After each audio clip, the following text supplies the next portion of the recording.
Good morning. We are live on YouTube, but we want to be live on Facebook as well. So we're going to bring Atlanta Falcons fan on all Falcons and Scott Kennedy Sports. Scott Kennedy Sports is kind of my catch-all. I do a lot of Broncos. I do a lot of Colts. I do a lot of NFL stuff. Throw some other stuff in there as well. If you want to check out some of the other stuff we do other than just Falcons, Scott Kennedy Sports is probably the one to follow. Welcome in, everybody. It is a gorgeous Labor Day? Labor Day, I always have to go, okay, M for May, Memorial, okay, May, Labor Day in September, Yep. Labor Day, Monday in Atlanta, Georgia. I will be your host for the Falcons Podcast. My name is Scott Kennedy. I am in Atlanta. Over there on this side is Nick Kendall. He is in Seattle. So we're coast to coast and get up all kinds of early for your Falcons Podcast. At least he does. I tend to sleep in on a Labor Day weekend just a little bit, 7:30 or so, sleeping in when you get old. So, Nick, how's your weekend been going, my friend? And are you ready for football week?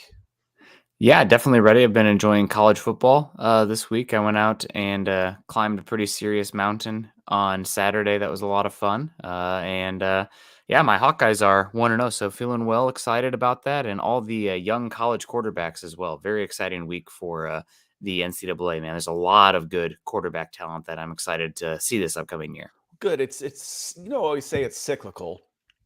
Mhm. And it's hard because baseball is eating into so many of the arms for passers. You've heard me talk about that. I don't get into it a whole lot, but when you're talking about 15 pitchers on a major league staff, there's 450 pitching arms right now. There's your 90 and everybody's throwing 92 plus. There's your Mhm. big arm guys. I think it's been harder to find quarterbacks, but as the athlete has gravitated back towards a quarterback position, and now the passing is starting to catch up, it's been becoming fun to watch. It can be a little frustrating sometimes. Everybody says people get excited about the back and forth of Colorado, TCU, et cetera, and it was a competitive game.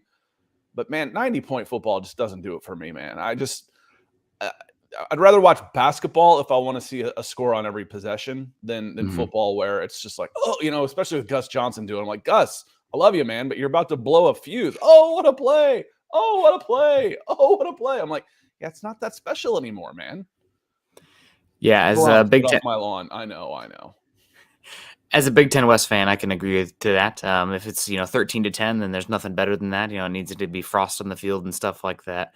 But yeah, it was a pretty good week of college football, and it's not over yet. We got Duke Clemson tonight, and Duke has a pretty damn good quarterback as well. So it should be a fun one. I'm excited about this upcoming college season, and that means week one college football had the stage, but it's NFL week now. I guess we still have one more college game, but it's NFL week now. It's still NFL week, yeah, for Yeah. sure. I consider.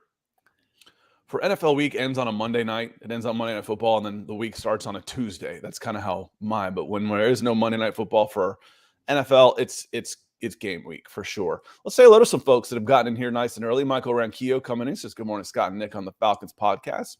To you as well, Michael. Mark Lindemood. Howdy, Scott and Michael. Because he meant Michael because Michael was here already and Nick wasn't, but I'm sure he meant Nick as well. Zach Powers said good morning. Alan said good morning, gentlemen. Keith Robbins checking in on Facebook overall. And here comes Big Ant already. Good morning, Scott and Nick, as well as everyone in the chat. That's all, y'all.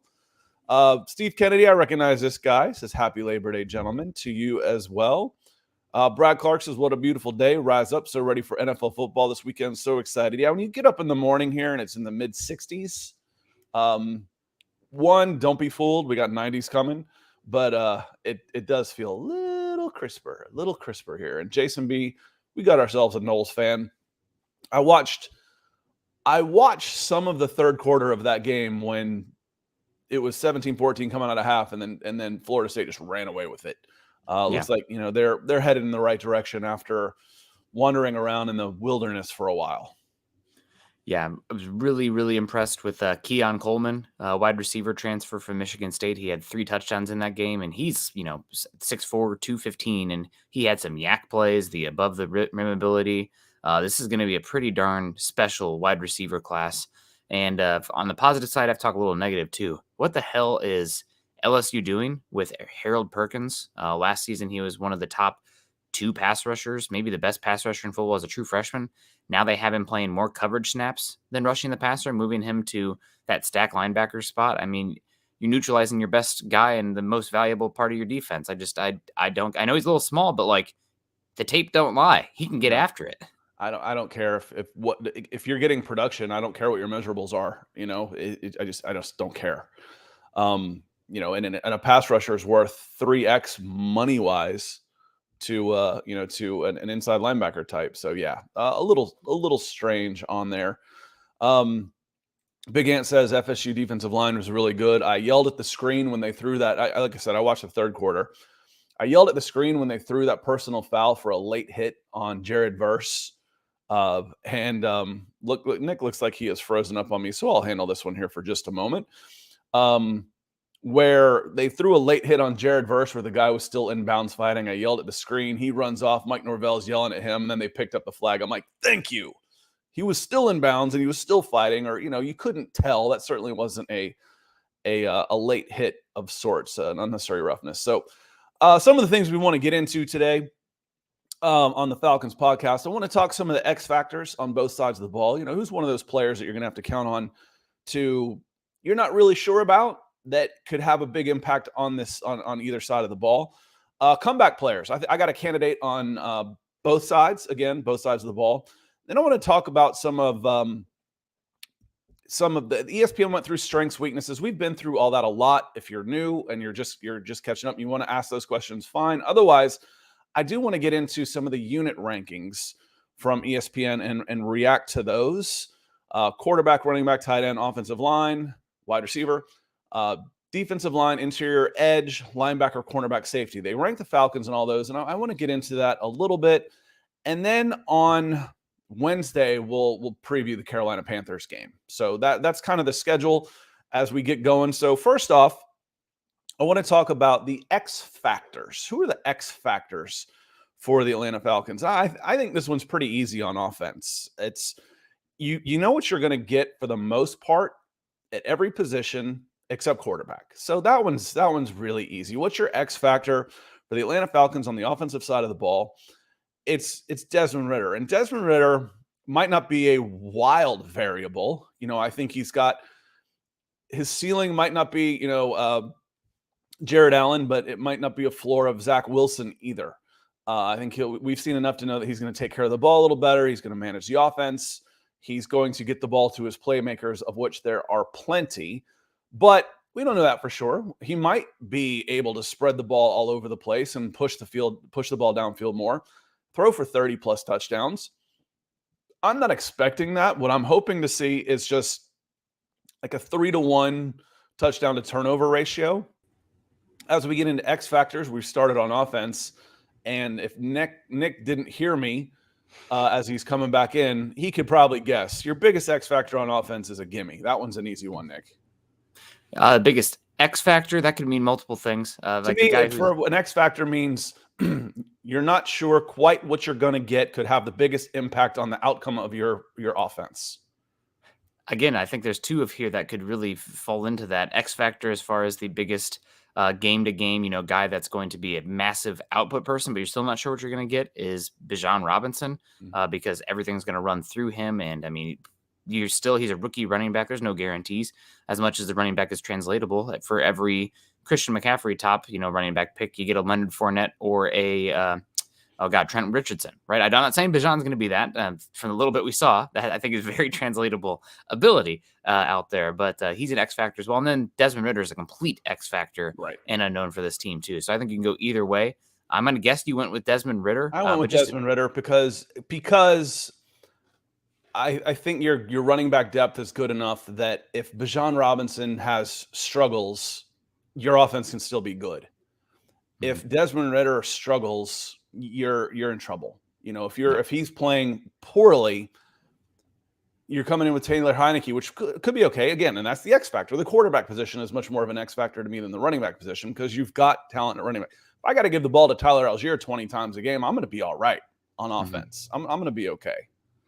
Yeah, you'll have obviously a little bit of a drop off in dynamism for that team, just getting the ball to playmakers' hands. And I think, Algier's fine. He's not a player that the defenses have to respect, where it completely changes the structure of your defense. Now, the run game, you could argue there, but I don't know about the entire offensive system. So I could see either way, but the Desmond Ridder, so far, how good can he be? I think he's going to be competent out there, but there comes a point where competent isn't enough, and we're not there yet. Obviously, we need to see that he can be competent over multiple games when teams kind of figure out who he is and what he struggles with and what he likes to do.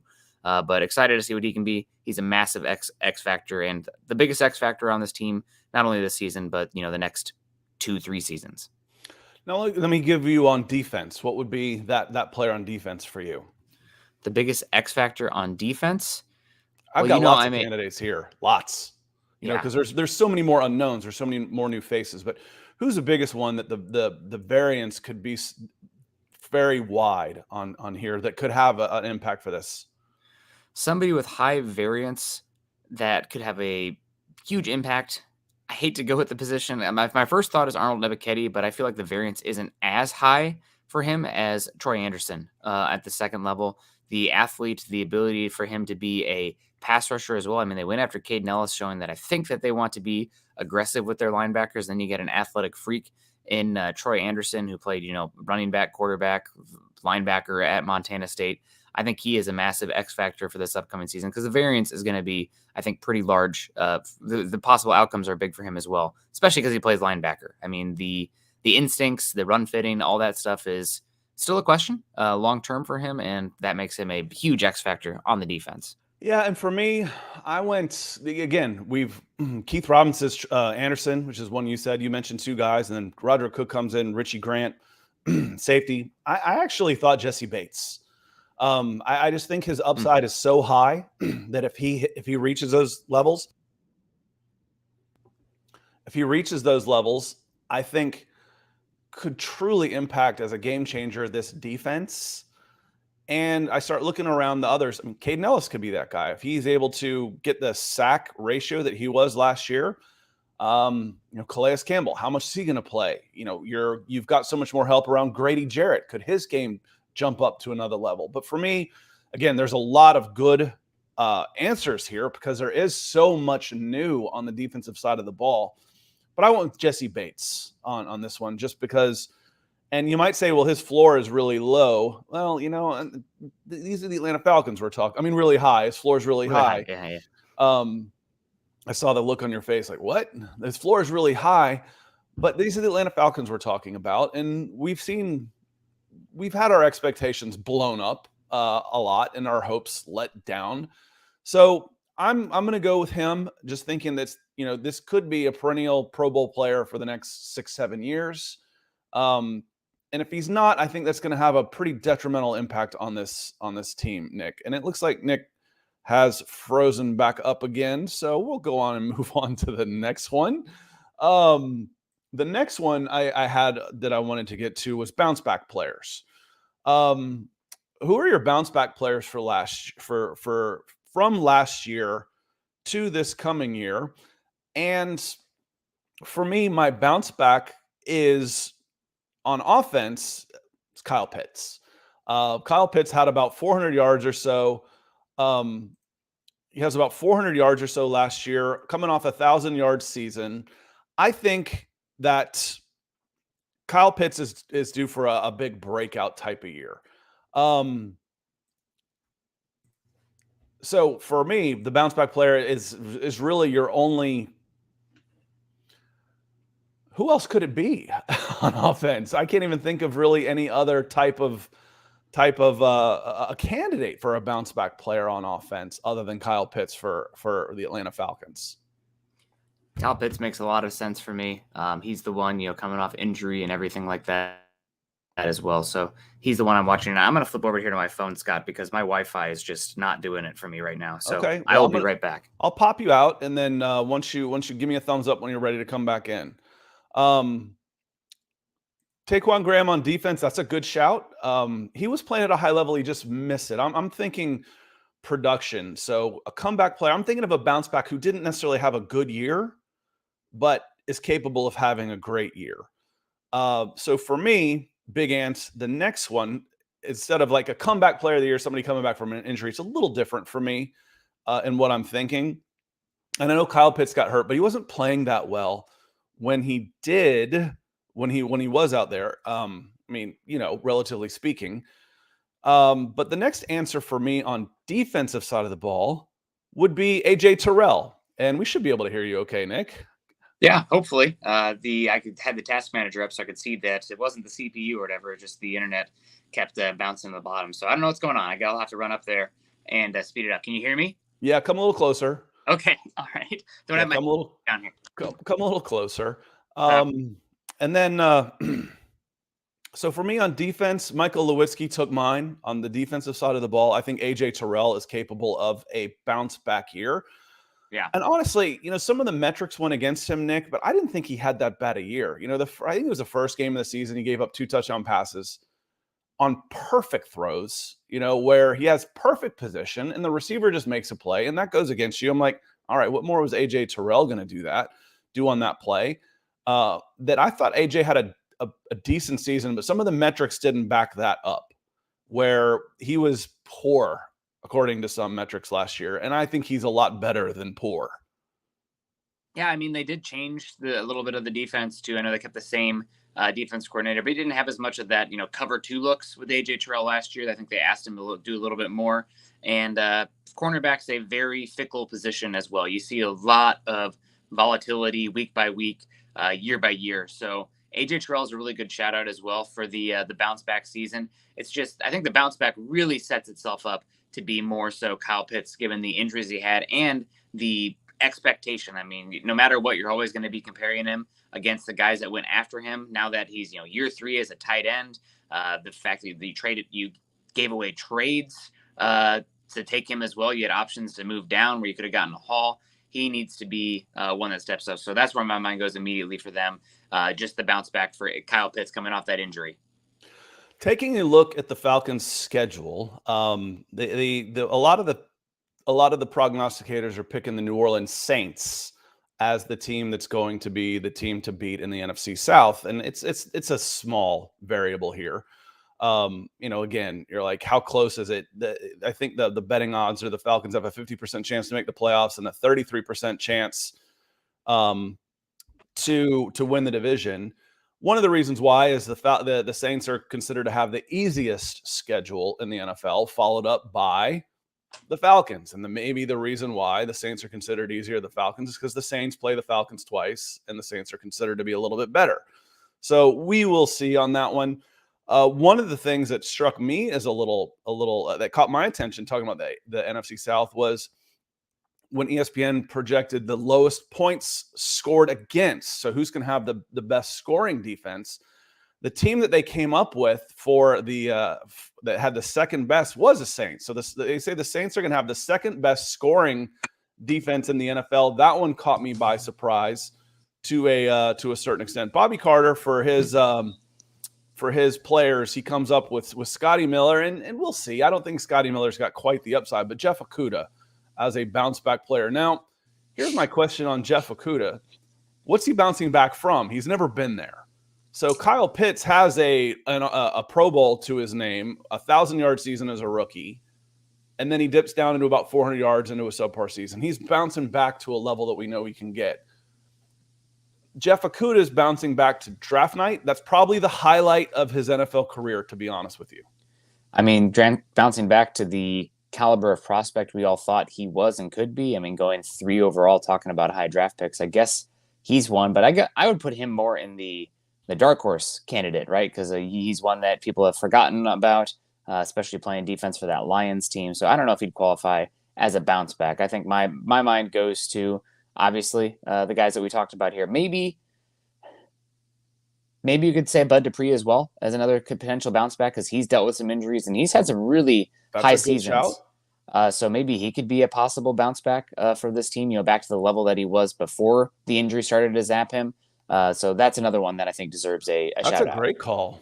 And I think you talk about sleepers. I think that's a great call on Bud Dupree, because, it was like everybody, they're getting the Tennessee Titans version. Well, that's what they paid for. The Falcons are thinking they're getting the Pittsburgh Steelers. No, they're not. They paid him like he's coming off of the seasons he is at Tennessee.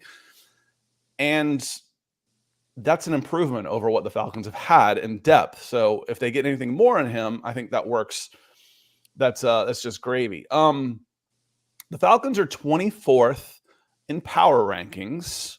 They're 26th overall on offense, despite having the 15th highest scoring offense last year. And, one of the big things on the unit rankings, quarterback, you can probably guess this one, Nick, if I asked you, hey, guess, what's the quarterback rankings out of 32 teams for the Atlanta Falcons? 31 or 32. They probably have them 32. Yep. Dead last. They think that the Falcons quarterback position is the weakest in the entire NFL. And it might be. Okay. I don't really have any problem. I mean, I really don't. I could argue it and say, okay, this is a little ridiculous. You got guys who haven't taken a snap in the NFL coming in. But again, if you're doing a ranking, what I have a problem is like saying, when these guys are saying, okay, you have a question mark here and but we've already answered it. He stinks. Well, we don't know for sure that he stinks. I think I was encouraged by what I saw the last 4 games of the season last year. Running back ranking, the running back room is number 2. I didn't look to see who was number 1, is number 2. The wide receiver room. This one might strike you. This one might surprise you a little bit, Nick. What's the wide receiver room ranked in the NFL for the Atlanta Falcons? Are we including Kyle Pitts in that room? Is that they did not? They did not. I'd probably put him about 19th. There's a hint for you. about like 19 I can to tell 23. They did not, based on the wide receiver rankings and the tight end rankings. Yeah, probably about 19 to 23. Drake London's 32 again. Wow. Yeah. And again, I don't care. Drake London's really, really good. Yes. And I know this is ESPN and they're not talking PFF, but Drake London finished as a top 10 wide receiver last year. If I've got a top 10 wide receiver, my wide receiver room is not last in the NFL. No. If I've got a top 15, even a top 20 wide receiver, I would think my wide receiver room is not last in the NFL. Especially one that's coming from year 1 to year 2. Yeah. I mean, again, now, he's being stained by the wide receiver room is weak because of quarterback. That's separate, man. That's you can't do that. That's not the exercise. Yeah, that's not what we're talking about here. We're talking about how's the depth of the wide receiver. That said, they've got tight end at 6, which now I'm going to take Kyle Pitts out of it.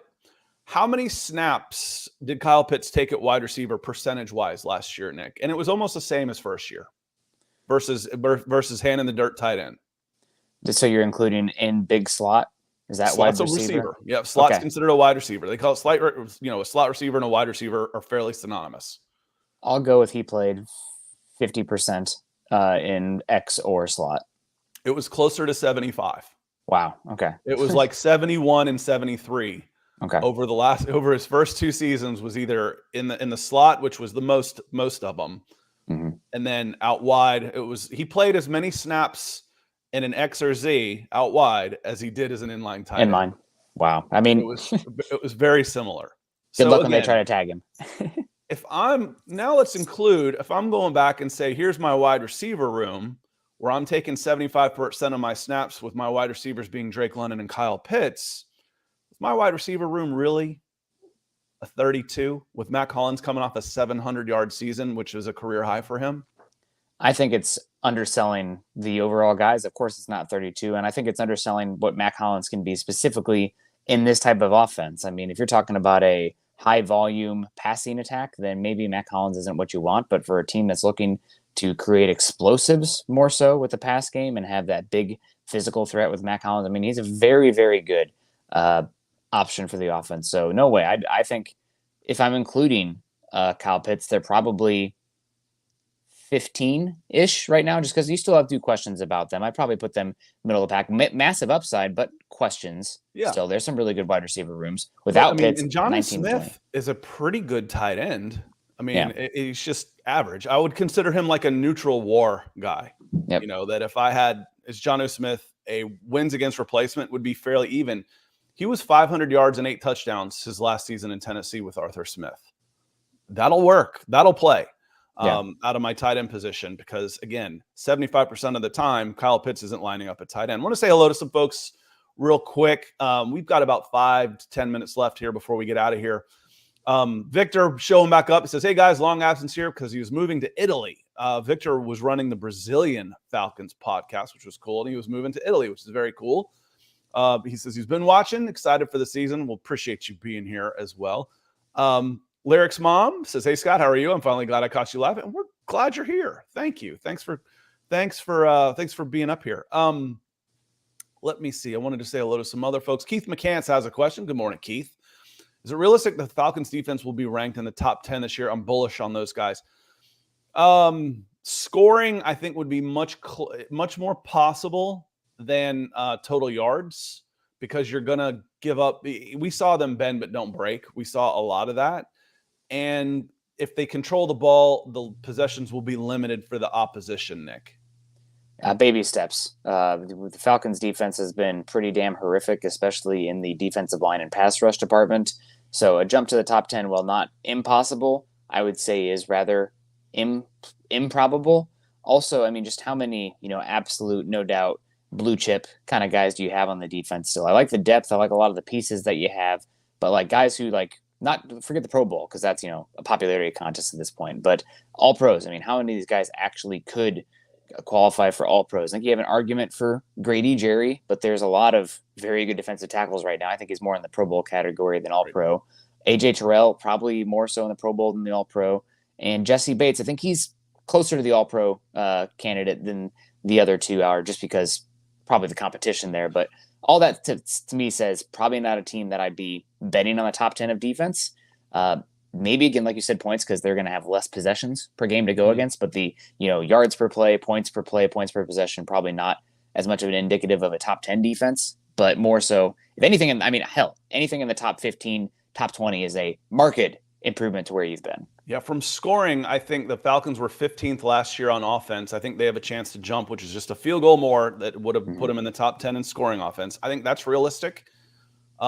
Getting up into the teens on defense, I think, is realistic. And if that happens, this playoff team. This is a playoff team that can make some noise. And you know me, I really like the EPA per play, the points per possession, because you have a much better denominator there. Like you have some teams that more about the defense, the defensive talent and their effectiveness rather than how they're playing within the context of a game. Yep. And it's like give up 17 points. Well, they only had 3 possessions. Yep.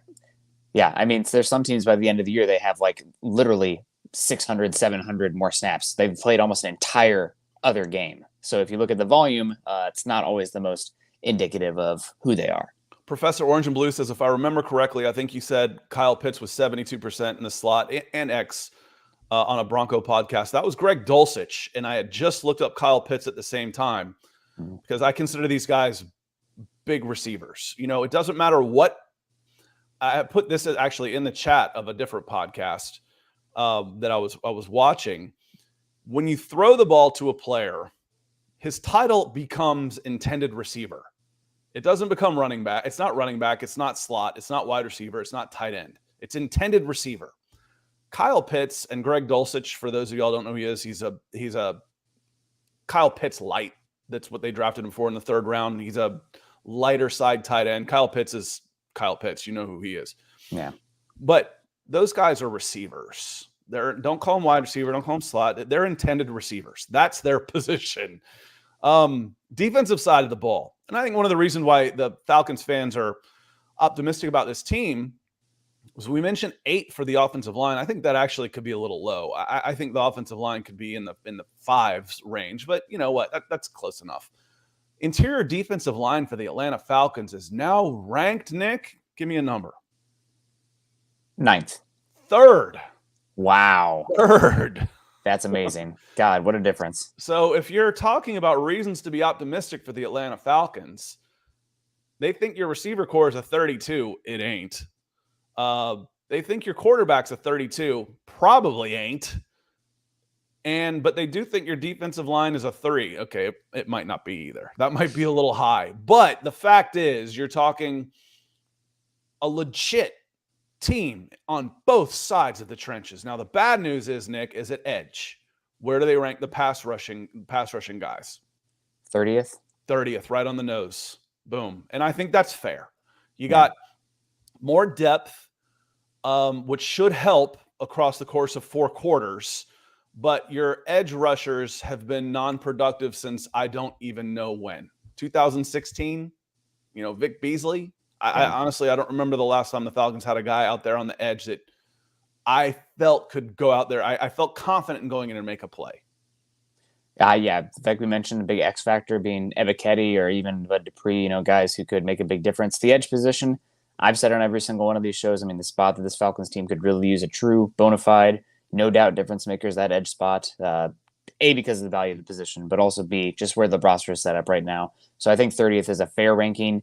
And honestly, I'm curious what the variability can be for them this season. I don't think there's much of a chance they can be better than average based on what we've seen so far from them. Anything like if you can get to average there with the interior defensive line strength, that would be a massive difference. Average for this Falcons at pass rush would be doubling production, at least. You go from 21 to 40 stacks being average on the pass rush would be a spectacular leap. Just being average. I know. Well, average is a bad one. No. Average is a nice word when you've been statistically and probably awful. They don't have as many sacks in the last 3 years combined as the Eagles had last year. That's unbelievable on both sides, really. It takes 2 to tango for that stat to happen.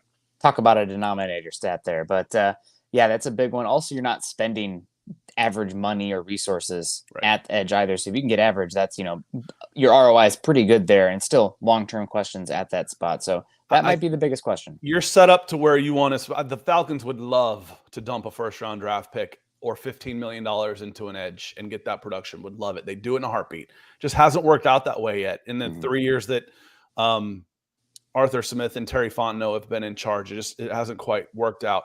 Linebacker group 26. I think that's actually a little low, considering Caden Ellis coming in. He's to a certain extent he's unproven, and Troy Anderson's unproven too. I don't really have a problem with that. The cornerback room 28. Again, kind of like the wide receiver room. I think if you've got AJ Terrell as one of your guys, it's hard to really be a bottom 5 cornerback room. Yeah, I probably would have had them about 18 right now, just because AJ Terrell went from a top 5 cornerback 2 years ago to top 12, top 15, top 18 last year. So that would be a big difference there. And you still have questions the other spot, but that's one that has wide range of outcomes this season. And if the defensive tackles, are good, the edge rushers can be good, then the the coverage guys can be a little better. So I think, 28? That's not great. I'd probably have them closer to about 22, 18 range. So slightly below average, but not 28. And then the safety room, give me a guess on this. Jesse Bates, Richie Grant as your starters. Man, Jesse Bates makes such a difference for me. So I'm going to put them at about probably 13 to 14. And that's where I would have had them. They had them at 9. Wow. Okay. I don't, Jesse Bates is a huge upgrade, but I don't trust Richie Grant yet.